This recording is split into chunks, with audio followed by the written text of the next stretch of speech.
Assalamualaikum warahmatullahi wabarakatuh. Waalaikumsalam warahmatullahi wabarakatuh.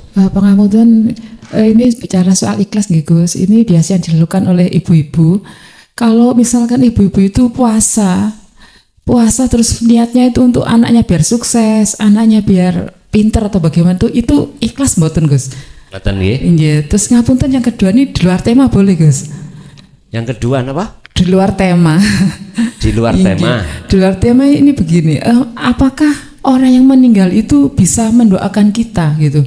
Apakah bisa berdoa orang meninggal itu? Orang meninggal bisa mendoakan kita. Dan bisa berdoa. Itu aja Gus. Wassalamualaikum warahmatullahi wabarakatuh.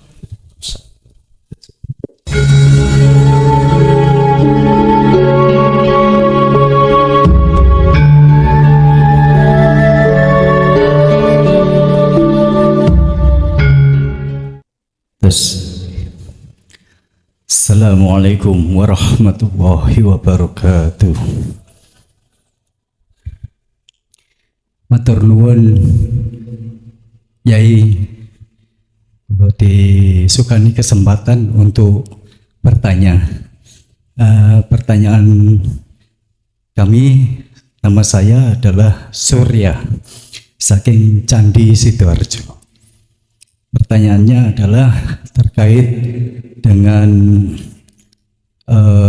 apa yang didawuhkan, apa yang difirmankan oleh Allah Subhanahu wa Ta'ala di dalam surat Al-Fajr, yaitu insyaallah yang beliau firmankan adalah ya ayatuhan nafsul mutmainnah irji'i ila rabbiki radiyatan mardiyah fadkhuli fi ibadi wadkhuli jannati.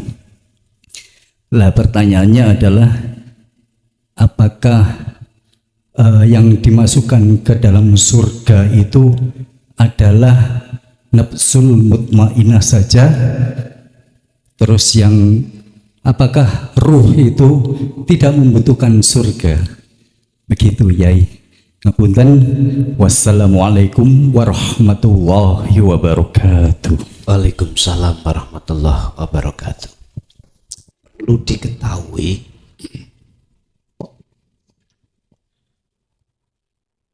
penciptaan ruh dengan selain ruh, bahasa Allah beda. Kalau selain ruh itu Allah memakai kalimat khalaqtu.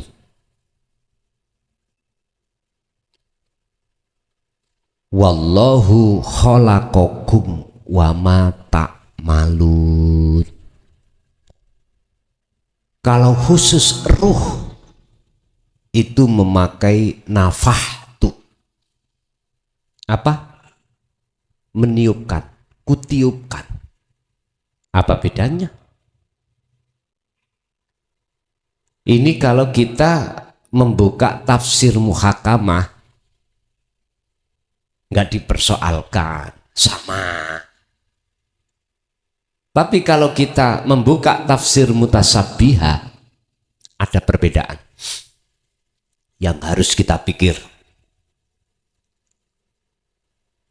Kutiupkan ruhku, artinya setiap ruh sebelum ditiupkan Allah ke jasad, ruh ini sudah ada perjanjian di atas materai kepada Allah. Bahasa saya ya, materai tadi ya, ada perjanjian, gak hanya tanda tangan tok, ya juga ada materainya lah gitu. Apa?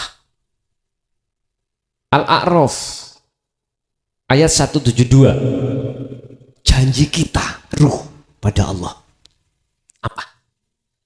Tidak akan menyembah, mencintai, memuja, memuji kecuali hanya pada Allah. Inilah mengapa disebut ruh, karena posisi subjek ini fitrah. Artinya fitrah belum kecampuran kesenangan selain Allah. Kapan itu? Ya di zaman azali. Sampak jenengan kali kula dilahirkan ke dunia. Makanya Kanjeng Nabi berani memberikan satu hadis, kullu mauludin yuladu alal fitrah. Setiap bayi yang dilahirkan ke dunia dalam keadaan suci. Iku ruh belum kecampuran, durung duweni seneng menyang urusan dunya. Disebut ruh. Tapi ketika saat ruh itu sudah mulai bermain api terhadap kesenangan dunia, akhirnya muncul nafsul mutmainah, jiwa yang damai. Jiwa. Di situ tulisannya tidak ruh. Ya ayyatuhan nafsul mutmainah, wahai jiwa yang tenang. Mengapa disebut jiwa? Nafsu pada umumnya itu orang mengatakan nafsu jelek-jelek lah, ngerti Pak nggih? Apa hakmu kok gak kasih lo nafsumu kegeden? Kita orang awam itu kalau mengatakan nafsu itu berarti perbuatan-perbuatan yang jelek. Sebab ayatnya juga Allah dawuh inna nafsa la'amaratum bisu, selalu jelek. Cuman mengapa kita hanya memandang jelek secara fisik saja, padahal ada pandangan jelek secara ruhani. Padahal yang dimaksud nafsul mutmainnah ini adalah ruh yang kotor. Ruh yang kotor. Kok umpama ruh ini fitrah, gak mungkin ada ya nida. Di situ ada ya nida. Ya niki ya ya nida. Ya itu ya nida itu ya panggilan. Ya panggilan. Mengapa kok dipanggil? Karena jauh. Ya ayyatuhan nafsul mutmainnah, wahai jiwa yang tenang, irji'i baliyosiro. Iki kata perintah. Ila rabbiki, maring pangeran siro. Mengapa ada perintah? Karena roh iki belakrak. Karena ruh itu menjauh dari Allah. Kok ruh itu betul-betul dekat pada Allah, gak mungkin ada perintah untuk kembali kepada Tuhan. Roh sampean kali kula gak mungkin diperintahkan kembali kepada Allah jikalau roh itu tidak mencintai selain Allah, gak mungkin. Oleh karena hati kita mencintai selain Allah lah, akhirnya Allah dawuh fafirru ilallah, kembalilah pada Allah. Waqala aidan wa anibu ila rabbikum, kembalilah pada Tuhanmu. Iku sebab roh kita itu ninggalkan Allah. Kita punya anak perempuan, Pak. Katakanlah umur 18 tahun atau 20. Jam 10 belum masuk rumah, masih apel ya, ning ngarepe omah ambek pacari. Sampai kali kula sebagai wong tua mikir mboten? Jelas mikir. Berhubung belum ada di rumah alias ada di luar, mesti jenengan panggil. Nduk, mlebu nduk, wis bengi jam 10.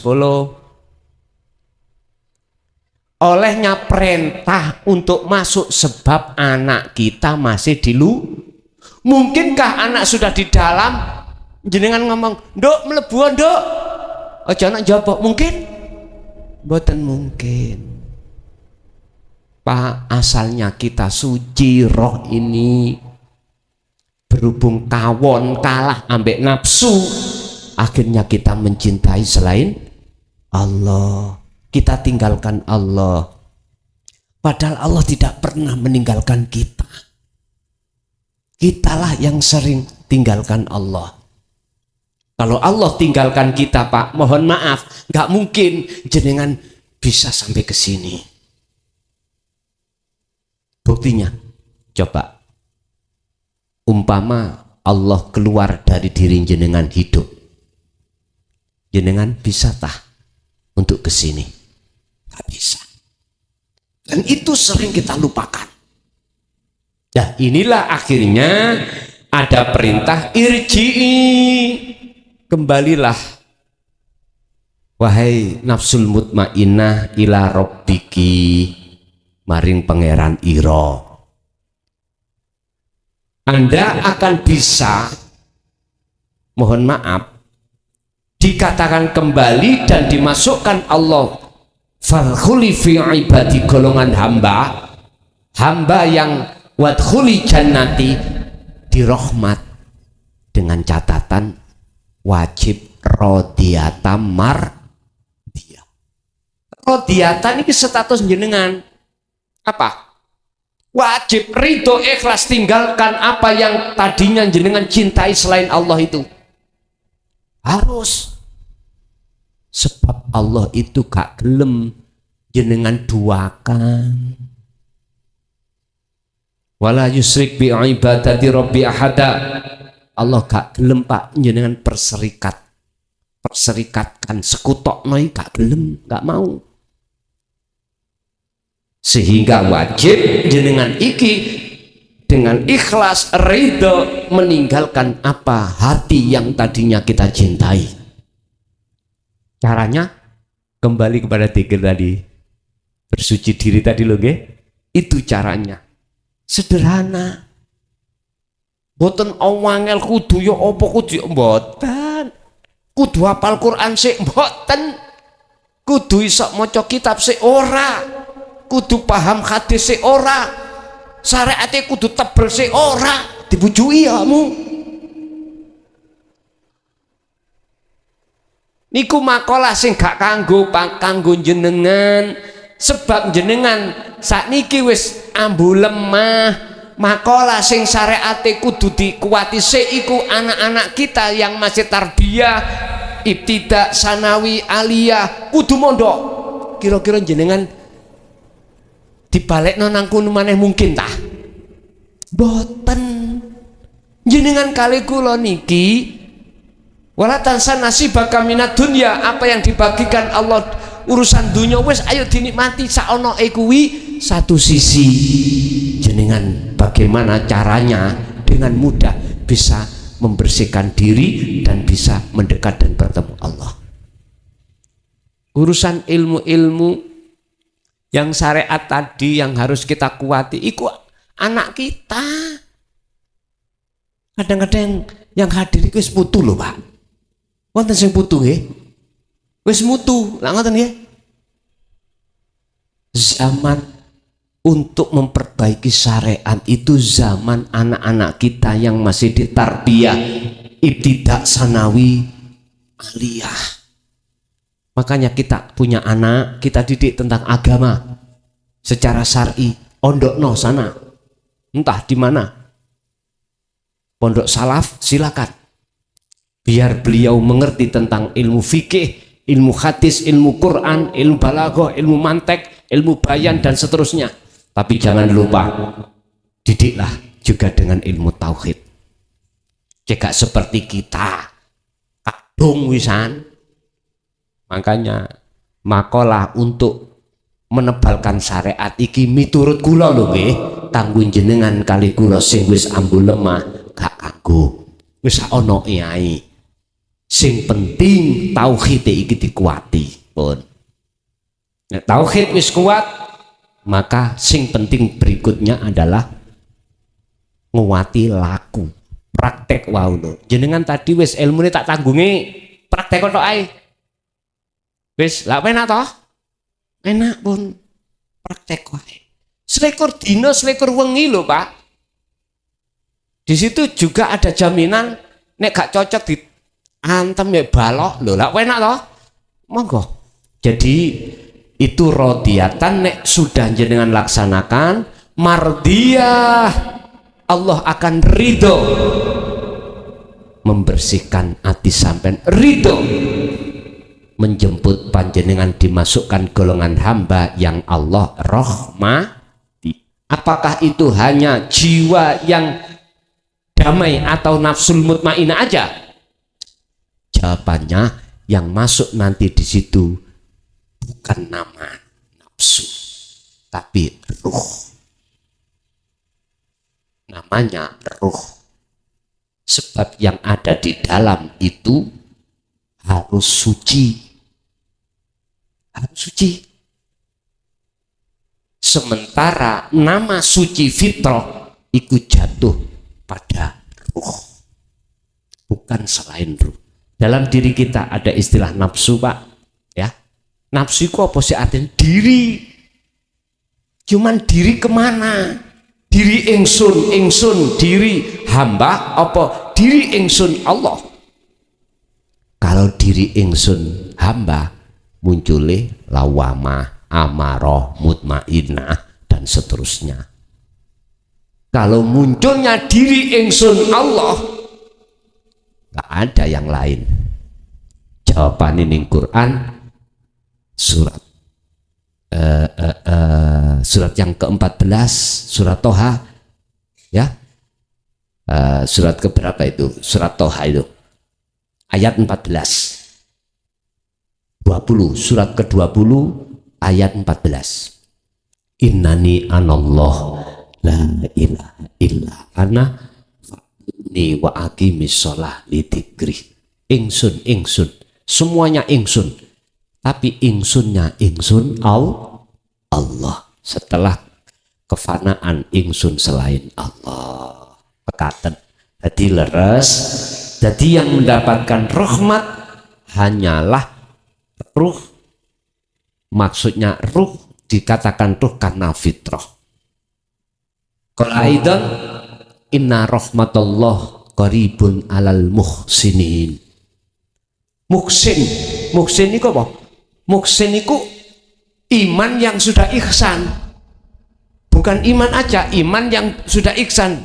Apa ihsan? Muhsin itu kan orangnya. Ihsan itu status iman yang sudah benar.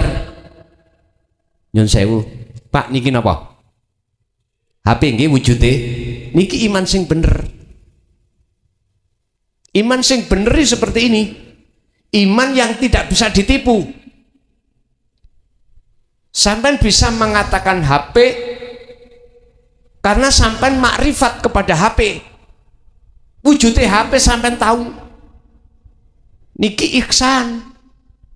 Umpama Pak, sampai sudah makrifat pada HP. Saya katakan gini, saya tak tipu jenengan. Pak, bukan HP, itu lemper. Percaya? Itulah ihsan, orangnya muhsin. Makanya inna rahmatullah qaribun alal muhsinin. Rahmat Allah, rahmat itu adalah boleh dikatakan jannah tadi secara syar'i. Rahmat itu nur ma'rifat yang Allah nyalakan. Itu hanya dekat pada orang yang buatan hatinya bagus, imannya sudah ihsan. Mekaten. Nggih. Kasih wonten waktu, monggo. Assalamualaikum warahmatullahi wabarakatuh. Ngapunten Yai, kula saderenge tanglet kula nyuwun izin ten jenengan bahwasanya kula niku sering ngikuti YouTube Yai. Senajan sampai saat niki sedherek saged sewonten pondok Yai. Yang pertama Yai yang kula tanglepaken sing dikatakan Esa tunggal niku yang bagaimana Yai?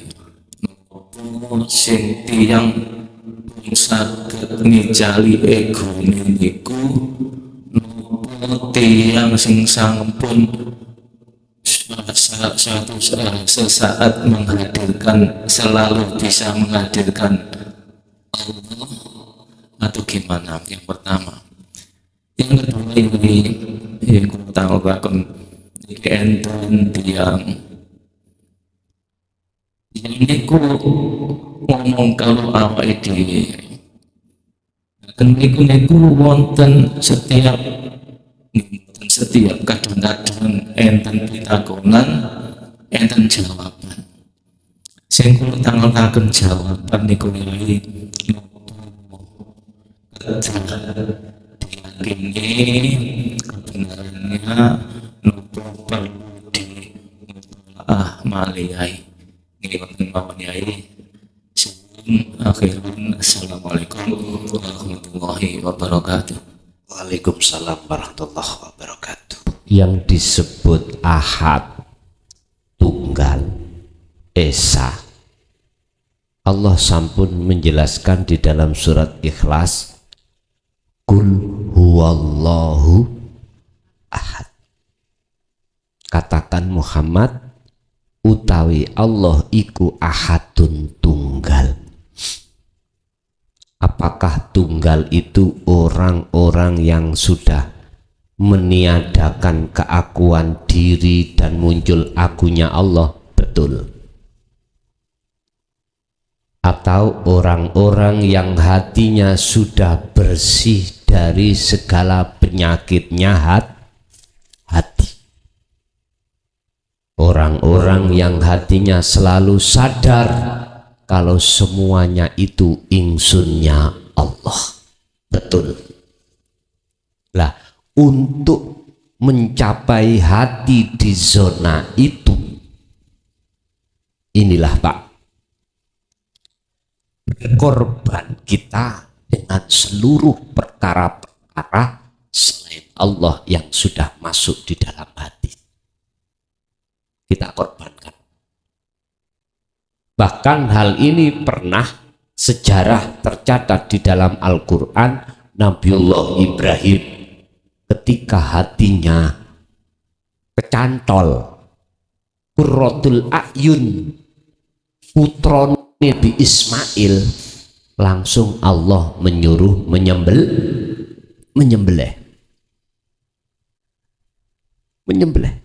disembelih. Tapi maksudnya bukan menyembelih secara fisik syariat itu, tapi menyembelih sifat-sifat yang mencintai anak makhluk, akhirnya wujud domba. Jadinya kan wujud domba. Berarti sopo sing atine mencintai makhluk rupa anak podo karo bercinta dengan domba. Ngoten lho maksude. Jangan salah paham. Ono bisikan belen anakmu, misale mulih anake digoroki kabeh. Bukan niku. Perlu taskheh. Ada bisikan jawaban di taskheh. Andai kata hati sampean belum kedorong terhadap jawaban yang sahih, jenengan taskhehkan. Sebab memang Pak, di dalam pelaku orang yang mendekat pada Allah, kadang-kadang ada tanya jawab. Kalau hati sampean iku sudah fit 100% sahih, gak usah taskheh. Kalau isi ragu, taskheh. Taskheh itu apa? Ya ditanyakan. Dimohon maaf. Banyak bisikan-bisikan di dalam hati seseorang yang disebut salik. Salik loh ya. Kalau wasil sudah nggak bisa dibisik oleh nafsu. Kalau masih kita salik, itu selalu dibisiki. Koyoke wapik tapi gak boten sae. Kanjeng Nabi Ibrahim ketika saat diperintahkan Allah sekalipun lewat mimpi, beliau itu sejarah ning Quran kan ngoten. Bukan perkara ini beliau itu nggak percaya kalau ini dari Allah. Butuh taskheh. Ditaskheh lagi kali beliau. Akhirnya sudah benar itu perintah. Akhirnya Nabi Ismail dibilangi, "Nak, bapakmu diperintahno Allah nyembelih awakmu. Beliau Nabiullah Ismail termasuk golongan hamba yang sabar, termasuk nggih kekasih Allah. Saged dawuh ngeten sampean laksanakno. Nek cara saiki nggih abot, Pak. Gak mungkin. Artinya apa? Jikalau ada perintah belain bojomu, saya katakan duduk maksudnya secara syar'i, bukan. Artinya cintane atimu iku nang garwa makhluk iku pedoten. Beralihlah, cintailah siapa yang berkuasa di balik garwa jenengan, ngoten lho. Bukan terus dikongkon beleh, bojone turu langsung digorok. Ya keliru, iku nafsu niku jelas iblis. Jadi pelajaran datang kisah Nabi Ibrahim dengan Nabi Ismail itu pelajaran yang sangat berharga bagi kita. Ternyata bisikan itu bukan maksud, mimpi itu bukan maksud menyembelih secara fisik, syariat enggak, akan tetapi maksudnya secara tauhidnya adalah melepaskan hati dari cintanya, hati terhadap selain Allah berbentuk Nabi Khidir sing dicerawui tak nolak apa mateni arek cilik ngoten nggih, syariat tok sing diceritakno. Mana yang mau bercerita tentang tauhidnya? Mboten wonten. Arek cilik dipateni. Cara syariat lak wis keliru, Pak nggih. Keliru. Kapal dirusak, syariatnya keliru. Keliru pol. Mana yang mau bercerita tentang tauhidnya? Selama ini jarang yang mau, Pak. Padahal itu intinya. Intinya bukan perkara nih Nabi Khidir itu dikatakan sudah tahu yang akan terjadi iki, sementara Nabi Musa tidak tahu, akhirnya protes. Bukan niku substansi makhluk syahidnya ayat itu, bukan. Kalau boleh saya bedah, maksud mateni arek cilik menjaga kesucian hati jenengan. Joko, ono nafsu teko putus, nafsu teko putus. Menjaga kesucian jenengan. Sing tak rungokno iku ngene. Arek iki nek gak dipateni, sok nek gedhe ngafirno wong tuane. Lah ngoten to? Sing dibahas iku syariate tok, kulite tok. Tauhidnya mana? Nggak pernah yang mau bahas. Mana bisa menjadi pelajaran bagi kita? Nggak ada.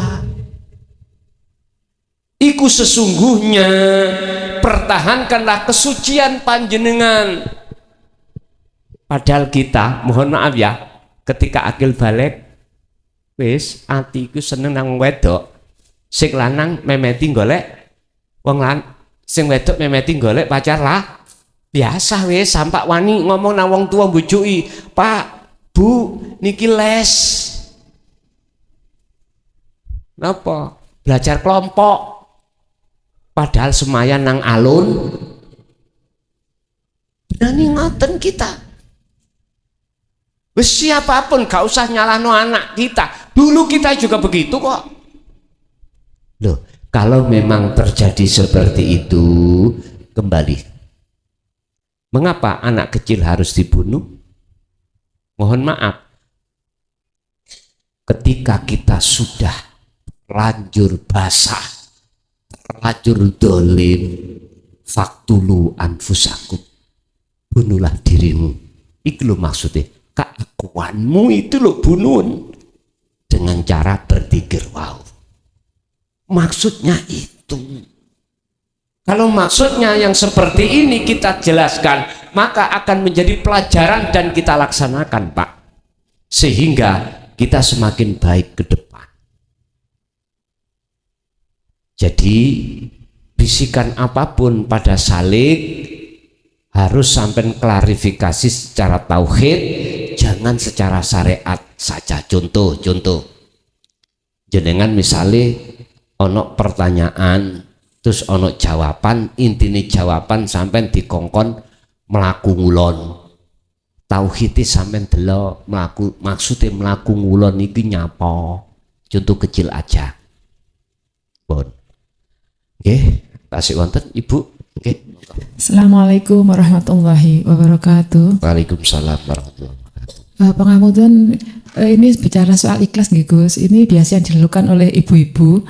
Kalau misalkan ibu-ibu itu puasa terus niatnya itu untuk anaknya biar sukses, anaknya biar pinter atau bagaimana itu ikhlas mboten Gus? Mboten nggih. Iya. Terus ngapunten yang kedua ini di luar tema boleh Gus? Yang kedua apa? Di luar tema. Di luar Iya. tema. Di luar tema ini begini, apakah orang yang meninggal itu bisa mendoakan kita gitu? Apakah bisa berdoa orang meninggal itu? Orang meninggal bisa mendoakan kita. Iya, Oh, dan nggih, bisa nggih. berdoa. Nggih, Itu nggih. aja Gus. Wassalamualaikum warahmatullahi wabarakatuh.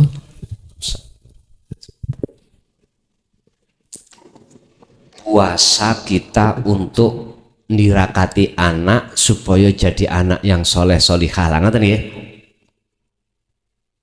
Apakah itu bisa dilakukan? Kembalilah pada surah Al-Maidah ayat 27. Allah dawuh, innama yataqabbalullahu minal muttaqin. Ibadah amaliyah apapun ini bisa Allah terima dan terkabulkan apa yang menjadi harapan jenengan, termasuk anak soleh dan solihah, gitu. Manakala jenengan itu betul-betul muttaqi. Artinya hati yang muncul berbuat ini ikhlas. Yang kukatakan ikhlas tidak merasa kita yang melakukan, tapi semuanya itu sumbernya dari Allah. Bisa Bu, bisa. Misalnya jenengan hamil, wis aku tak poso niatin nirakati anakku, ngoten nggih. Tapi ketika saat zaman puasa kok ya sampean merasa diri jenengan yang bisa melakukan, mesti ketolak. Jol ibarat umpama oleo iku mau dapatongmu hanya di syariat. Di syariat berarti di dunia, tapi di mata Allah tidak akan pernah kita dapatkan. Tapi jika jenengan ketika berpuasa itu lepas keakuan diri, semua datangnya af'al itu dari Allah, tidak hanya syariat tetapi juga hakikat. Tidak hanya dunia tapi yang jenengan dapatkan mesti juga akhirat. Artinya juga anak itu solih, tidak di mata manusia saja, akan tapi juga solih di mata Allah. Solih itu apa sih? Bagus so? Bagus pandangan menungso, juga bagus pandangan Allah. Yang kedua, orang mati apa bisa mendoakan? Ngeten, di sana itu Pak, malakum dzarraw wala naf'an. Selain Allah, artinya apapun itu tidak bisa memberikan manfaati ataupun juga mencegah mudarat. Gak ada yang bisa. Tapi datangnya yang manfaati mudarati itu datangnya cuman dari Allah. Apakah orang mati itu bisa mendoakan pada yang hidup? Nek iki jawabi teko syariat, ngomong wong lo ya.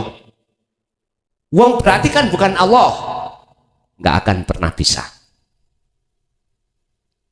Tolong sampai buka dalam surah Az-Zumar ayat piro rek?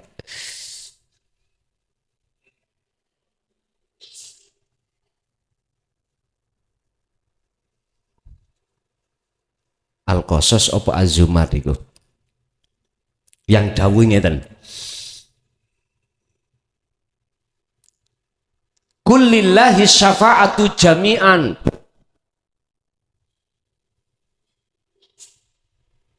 Nggih ya, Az-Zumar 44. Az-Zumar 44, coba dilihat.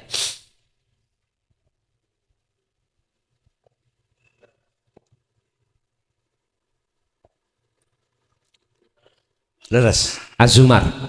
Oke. Niku Gusti Allah nyuruh Kanjeng Nabi dawuh. Kul, katakan Muhammad, berarti ini yang menyuruh Allah. Mengatakan apa Kanjeng Nabi? Berupa apa yang beliau katakan? Lillah, iku tetep kedue Allah. Opo as-syafaatu utawi syafaat pertolongan. Jami'an kelawan sekabehane. Muhammad katakan bahwasanya syafaat milik Allah. Semuanya. Syafaat itu apa? Pertolongan. Sampeyan tinggalin dugi tauhid ojo syariate tok. Nek dugi syariate koyo-koyo Kanjeng Nabi yang memberikan, yang memiliki syafaat. Sampeyan lihat tauhid. Islam iku Pak, agama iku nek gak ana tauhid mboten sah. Wa ma umiru illa liya'budullaha mukhlishina lahuddin hunafa'a wa yuqimus shalah wa yutuz zakah. Sampeyan tinggal limbur ini. Wa dzalika dinul qayyimah. Qayyimah niki lurus niku tidak jauh, tidak lepas dari tauhid.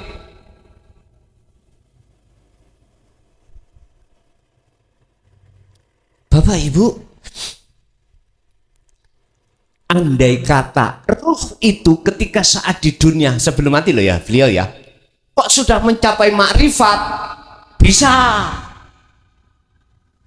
Tapi yang bisa itu bukan ruh makhluk, tapi Allah. Ngoten lho niki ditauhidno pisan. Dadi Kanjeng Nabi niku memang secara syariat yang memberikan syafaat. Mohon maaf ya dah.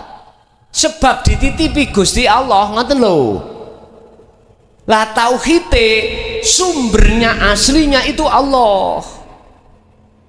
Yang memiliki koyok-koyok Kanjeng Nabi yang memiliki. Paham nggih?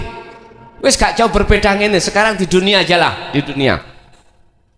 Koyok-koyok jenengan kali kula sing isok salat. Coba kalau jenengan mempunyai keyakinan, jelas aku. Umpama sampai ditinggal Allah, diri jenengan saged salat? Mboten saged. Makanya kudu ayo nonton tauhid. Segala hukum iku ojo disendekno, disandarkan hanya di syariat saja, akan tetapi kita lihat tauhidnya aslinya bagaimana sih iku ben sampean iku punya akhlak ilahiyah di mata Allah, punya akhlak istimaiyah di mata sesama manusia. Makanya dalam Islam ada hablum minan nas, ada hablum minallah. Ono atiullaha juga wa atiur Rasul. Ngoten lho dulur. Niku roh yang sudah mencapai makrifat ketika di dunia pasti bisa, tapi bukan semata-mata si roh itu tadi yang bisa mendoakan kita, enggak, tapi Allah lewat sifat jaiznya. Ngoten Bu nggih? Yes. Inilah tauhid Pak, memangnya seperti itu kita supaya tahu aslinya itu bagaimana. Makanya dalam Islam kan ada 4 syariat, thariqat, hakikat, makrifat. Syariat thariqat iki lakune jasad, ilmune ilmu syariat, hakikat makrifat iku lakune roh, ilmune tauhid supaya bisa mengesahkan datang Gusti Allah. Bapak Ibu hadirin jamaah rahimakumullah, pun persis jam 11. Segala apa pada malam hari ini yang sudah Allah berikan estu jenengan kali kula, anak putu jenengan kali kula sampai ila akhir kiamah, keturunan sampai kali kula dikersana Allah sebagai hamba yang dirahmati. Lahumul Fatihah.